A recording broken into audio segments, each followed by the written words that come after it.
Today, everybody who came into my store was stupid.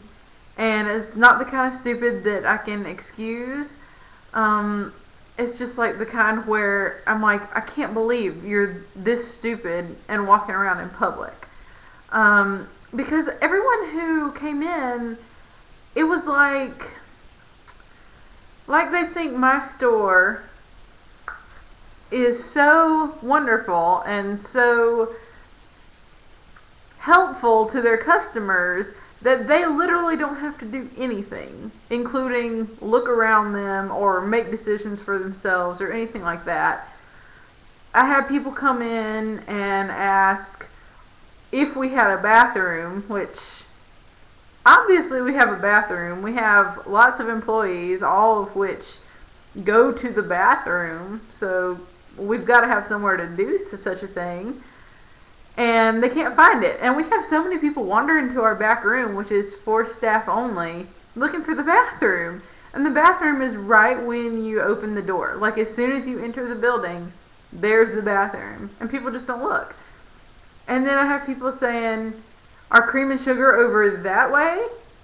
And I'm like, if you'll look that way, cream and sugar are down there. You'll see it. It's just like they don't look.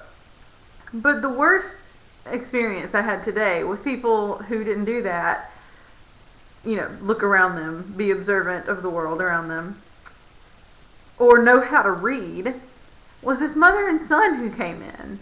And as soon as they came in, I was already frustrated with them because, and I hope you don't think I'm a terrible person for this, but if I am, then I just am. I was frustrated with them already because this woman had a mustache. And I'm not talking about how when women get a little older, they get a little something going on right there. It was like somebody had taken all the dust from a Woolly Willy and put it on her upper lip. It looked like there was a caterpillar there. It was horrible. And I'm not judging her for having facial hair. Like, that just happens to some people, to some women. But when it is that bad, you need to do something about it.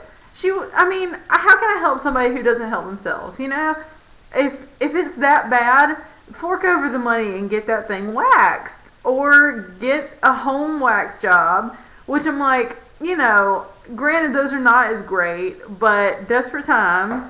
Or even just bleach it. And I mentioned this to my boss, and she was like, well, that's not really fair, because, I've got a little bit of peach fuzz going on. And I'm like, okay, peach fuzz, that's one thing. Everybody has hair everywhere on their body except for, 5 places. I can't remember what they are, but it's like your eyelids, the inside of your mouth, stuff like that.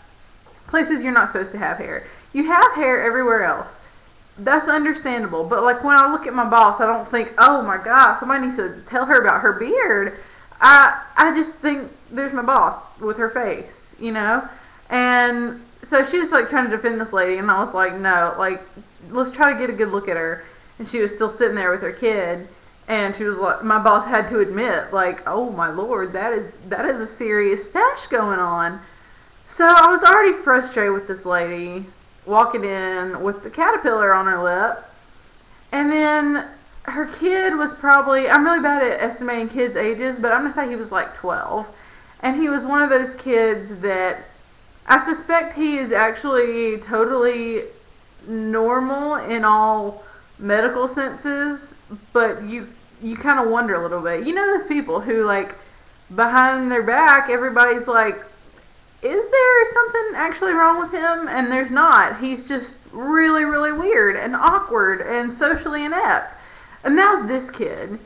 And so he walked up and he ordered, which I hate it when parents let their kids order because they don't know what they're ordering. They mispronounce everything.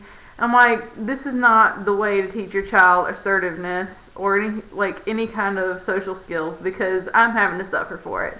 You're just inconveniencing other people by letting your kid order. Don't do it. Don't let your kid order. You go ahead and tell them what you want. Tell me what you want. I will get it for you and your hairy lip.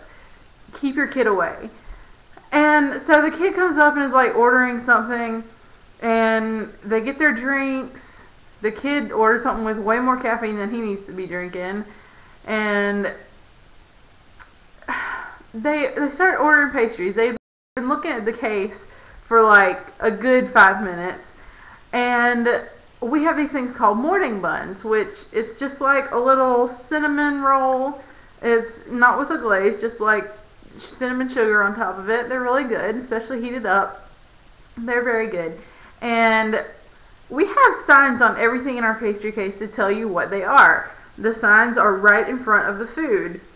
Now, sometimes we'll have a tray of food, and then we'll have on a riser another plate with some other pastry on top of it.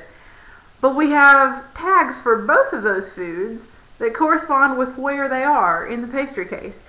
Basically, the point is, you look at a food, you look at the tag, you know what the food is because the tag says it.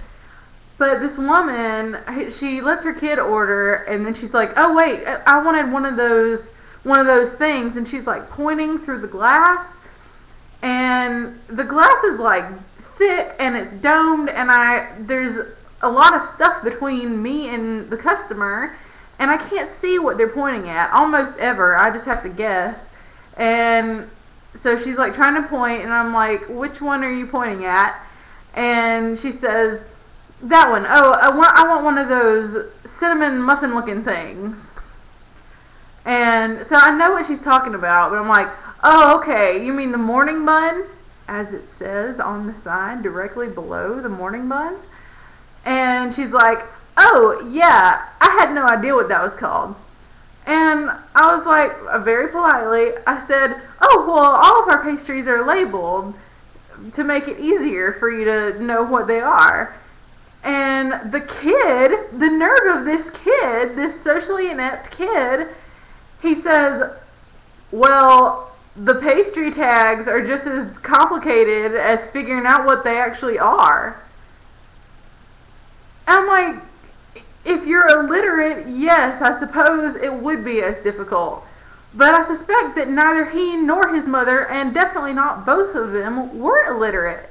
If they were, I would excuse it. If they came up to me and said, "I'm sorry, I'm illiterate, I couldn't read the sign that says morning bun," I'd be like, "Oh my goodness, I'm so sorry to hear that. Is there anything I can do? Can I put you in touch with some kind of adult education class? I'll teach you myself. I've seen Christy. I know how she teaches kids how to read."